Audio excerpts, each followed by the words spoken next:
From the CISO series, it's Cybersecurity Headlines.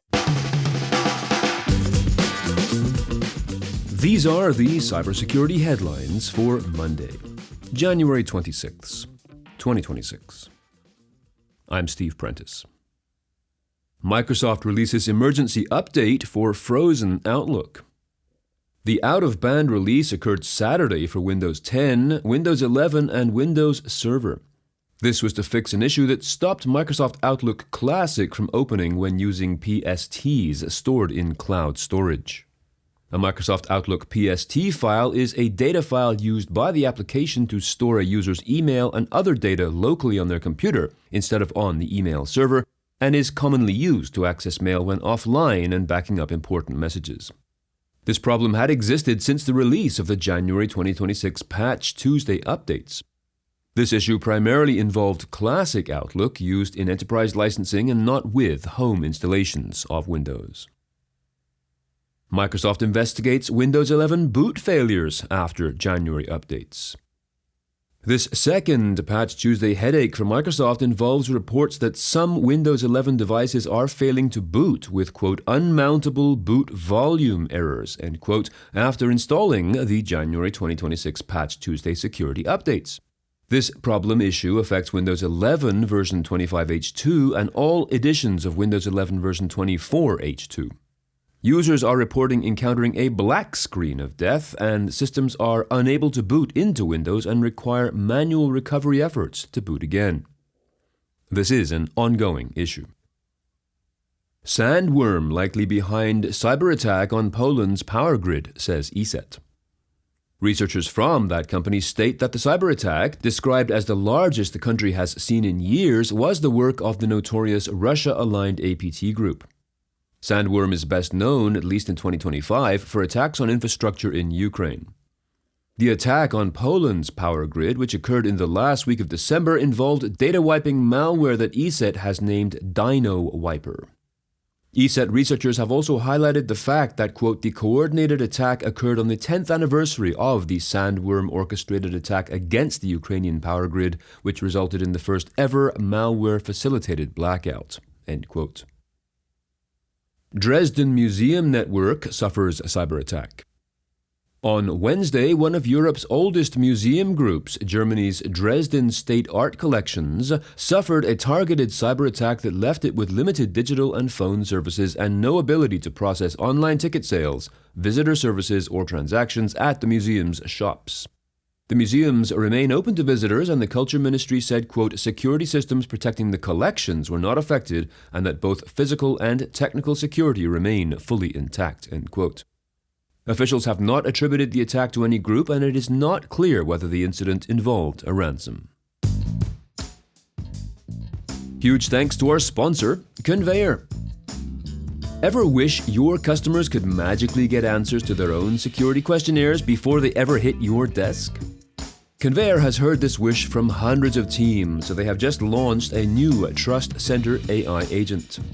The agent lives on your Conveyor-hosted Trust Center and answers customer questions, surfaces documents, and even completes full questionnaires instantly, so customers can finish their review without your intervention.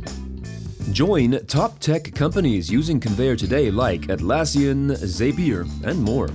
Check it all out at conveyor.com, that is conveyor.com. Nike investigating possible security incident. The maker of athletic footwear and apparel has been listed as a victim on a Tor-based leak website operated by the WorldLeaks gang, along with a threat to make stolen data public, although the type of data has not been identified.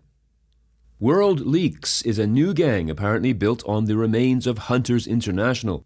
According to Security Week, the WorldLeaks website names nearly 120 alleged victims, one being Dell, who in July 2025 said the hackers had, quote, only stolen synthetic or publicly available information, end quote.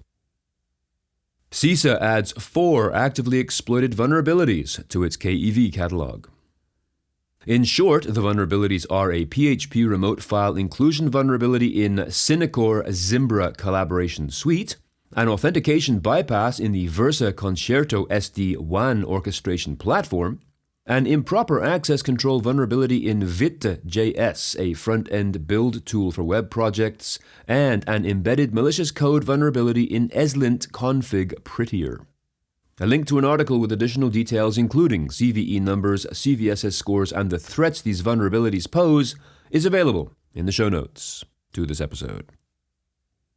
Shiny Hunters claims Okta customer breaches. The group is taking credit for a voice phishing campaign which allowed it access to market intel broker Crunchbase, streaming platform SoundCloud, and financial tech firm Betterment. The voice phishing campaign gave the group access to single sign-on codes. SoundCloud says the breach affected about 28 million of its users, while the Betterment and Crunchbase data dumps, quote, contain more than 20 million and 2 million records, respectively, end quote, all relating to PII, and this according to representatives from Shiny Hunters itself. ZDNet releases its list of 10 ways AI might ruin your life in 2026. Although this is the time of year where everyone makes predictions, and although this list focuses on AI, the list presented by David Berland and published on ZDNet makes for compelling reading for cybersecurity experts. Berland offers 10 separate ways that AI can and likely will unleash havoc on organizations and their security teams, notably by being weaponized by threat actors. These include AI-enabled malware, agentic AI, prompt injection, finding and exploiting weak APIs, and, yes, of course, 6 more. A link to this article is available in the show notes to this episode. Do you love getting the security news every day, but want an easy way to figure out what matters for your security team? Then you need to join us for the Department of No live today at 4 p.m. Eastern Time. Each week, we bring on 2 security leaders to break up the fear, uncertainty, and doubt, that's right, FUD, in the news. We talk about how stories apply to security teams and how you can use these stories to better connect security to the overall business. Make sure you are subscribed to our YouTube channel to join us each and every Monday at 4 p.m. Eastern Time. And if you have some thoughts on the news from today or about this show in general, please be sure to reach out to us at feedback@cisoseries.com. We would love to hear from you. I'm Steve Prentice, reporting for the CISO Series. Cybersecurity headlines are available every weekday. Head to cisoseries.com for the full stories behind the headlines.